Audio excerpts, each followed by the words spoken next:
पुरानी देली गया तुम्हारी तख्ताल ज्ञान हंसदी खेलदी चौकती बरी वख सुनने पोड़्यान।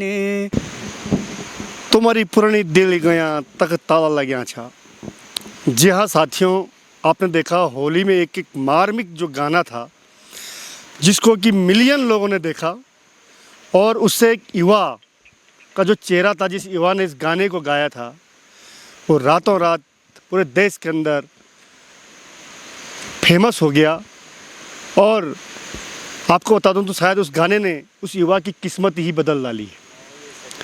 इतना मार्मिक गाना कि हर किसी की ज़ुबान पर वो गाना दिखने लगा। और जब देखा कि रातों रात सोशल मीडिया ने उस गाने ने धूम मचा दी, तो प्रदेश सरकार ने भी उस युवा को अपने पास बुला लिया। जी हाँ साथियों, ये युवा है श्रीनगर विधानसभा का पैठानी क्षेत्र का सचिन पुसोला, जो आप नाम जानते होंगे। और आज सचिन पुसोला मेरे साथ है, छोटा भाई। स्वागत है पहले सचिन, बहुत बहुत हिमालय प्लस में। बहुत बहुत धन्यवाद भाई जी आपका और आपके चैनल हिमालय प्लस का। सचिन, बात करें तो तुमने जो शुरुआत में पहले जहाँ से तुम्हारा शुरुआत जो बोलेंगे हमें, स्टार चमकना जी किसी का होता है कि सोशल मीडिया के माध्यम से बहुत लोग अपनी अपनी किस्मत बदल चुके हैं, और वास्तव में आपकी किस्मत भी इस होली के गाने ने बदल डाली है। पहले तो दो शब्द उस गाने के ही बोल। पुरानी देली गया तुम्हारी तख्ताल ज्ञान हंसदी खेलदी चौकती बरी वख सुनने पोड़्यान। आवा गोला भिटा हमारा हम भारी खुद्यान खट्टी मिठी छुई पुरानी तो ते लगोला हाँ तो ते लगोला चला मेरा मैं त्यों अब घोरे बोड़ूला हाँ घोरे बोड़ूला। ये वो गाने थे कि जब जो प्रवासी थे हमारे, जो देश विदेशों में रह रहे थे, देहरादून कहीं रहते, जब लोगों ने होली में एक गाना सुना तो प्रत्येक प्रवासी के आंखों में आंसू थे और उसे अपने घर की याद आ रही थी। और सचिन ने वो शब्द उकेरे। अधिकतर आपने देखा होगा कि नरेंद्र सिंह नेगी जी के गानों में वो दर्द होता है, पहाड़ की पीड़ा होती है, पहाड़ की संस्कृति होती है, लेकिन इस युवा ने जो शब्द इस गाने में उकेरे वो लोगों की आंखों में आंसू ले आए। सचिन, अभी क्या कर रहे हैं वर्तमान में आप? वर्तमान में अभी भाई जी बीए राठ महाविद्यालय में बीए का छात्र हूँ। बीए का छात्र हैं। अभी कितने गाने और आपके इसके बाद आ गए? अभी 4 गाने तो आ गए हैं और 1-2 अभी आने वाले हैं।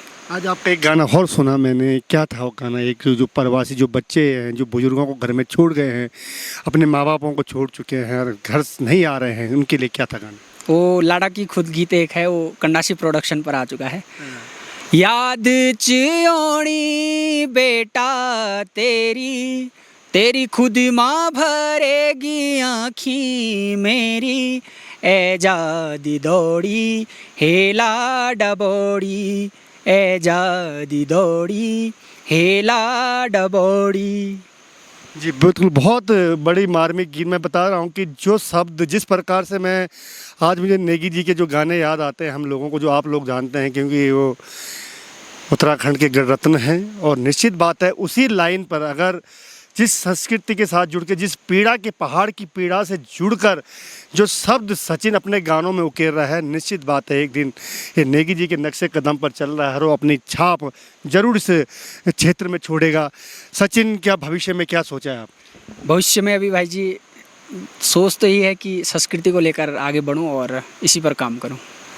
अधिकतर मैंने देखा कि जो हम गढ़वाली गाने देखते हैं, हम लोगों के जो गढ़वाली गायक हैं वो कुछ टाइम के बाद कुछ फूहड़पन ले आते हैं गानों में, कुछ चीज़ें हो जाती हैं, डांसिंग वगैरह। आप किस प्रकार के गाने गाना चाहते हैं? अभी फ़िलहाल संस्कृति को लेकर ही आगे बढ़ने का विचार है और मेरा पहाड़, मेरे पहाड़ी मुझे यही प्रेरणा देते हैं कि मुझे संस्कृति को ध्यान में रखते हुए आगे बढ़ना चाहिए। अपना आइडल किसको मानते हैं आप? आइडल तो माता पिता ही हैं। कहाँ से हुई गाने की शुरुआत, कैसे हुई? ये गाने की शुरुआत होली जब आई थी अभी मार्च में 2025, तो प्रेम भाई जी हमारे अध्यक्ष जी, उन्होंने विचार बनाया था कि इस बार होली खेलने देहरादून जाएं हम लोग। तो मुझे कहा गया कि छोटा भाई हूँ मैं उनका, तो कहा भाई कुछ गीत ऐसे बनाओ कि हट के हो। तो प्लान को लेकर मैंने गीत उकेरे थे और बहुत अच्छा प्यार आपका, हमारे दर्शकों का मुझे मिला और उन्हीं का आशीर्वाद है कि मैं सोच मेरी यही बनी है कि मैं फ़िलहाल इसी मार्ग पर आगे बढ़ूं। सोचा था कि मैं गायक बनूंगा? ना, कभी ऐसा सोचा नहीं था। अब बन गए? बना भी नहीं हूँ, जो भी है आपका आशीर्वाद है। नहीं, बिल्कुल ऐसा नहीं है। जो शब्द आपके हैं, जो आप शब्द लेके आ रहे हैं, जो शब्द आदमी के दिल को छूते हैं, उसके मन को छूते हैं, जब गानों में वो चीज़ें होती हैं, देखा होगा आपने कि नरेंद्र सिंह नेगी जी के जो गाने हैं वो लोगों के मन को छू लेते हैं। जी। और जब मन और दिल उस आदमी का छू लेता है तो निश्चित बात है वो आदमी लोगों के सर आंखों पर होता है और उसका निश्चित भविष्य इस क्षेत्र में होता है। तो क्या भविष्य में इस प्रकार की संस्कृति को लेकर निरंतर काम करते रहेंगे? फिलहाल क्या, मैं पूरा प्रयास रहेगा कि संस्कृति पर ही मैं काम करूं और आप सबका आशीर्वाद मिलेगा, मुझे पूरा विश्वास है। और जनता को क्या संदेश देना चाहेंगे? संदेश यही देना चाहूँगा अपने पहाड़ियों को कि अपने घर बार, अपने जो ज़मीन जायदाद आपकी घर में बंजर पड़ी है उसको ना छोड़िए। आपने प्लान भी कर लिया है तो उसके बावजूद भी आप घर आइए, घर की देख रेख कीजिए। घर में जो हमारे देवी देवता हैं उनको पूजने अवश्य आइए। बाकी मेरे से ज़्यादा समझदार तो हैं ही ये लोग। जी बिल्कुल सचिन, ये था सचिन पुशोला। निश्चित बात है सचिन की जो सोच है अपने पहाड़ के प्रति, अपनी संस्कृति के प्रति, उस सोच को हमको आगे बढ़ाना है। और निश्चित बात है जो युवा पीढ़ी हमारी है उसको भी इसको देखना पड़ेगा कि इस सोच के तहत हम आगे आएँ। भले हम कहीं भी नौकरी करें, कहीं भी जॉब करें, कहीं भी रहें, लेकिन अपने पहाड़ को न छोड़ें। हिमालय प्लस के लिए मैं प्रमोद खंडूड़ी।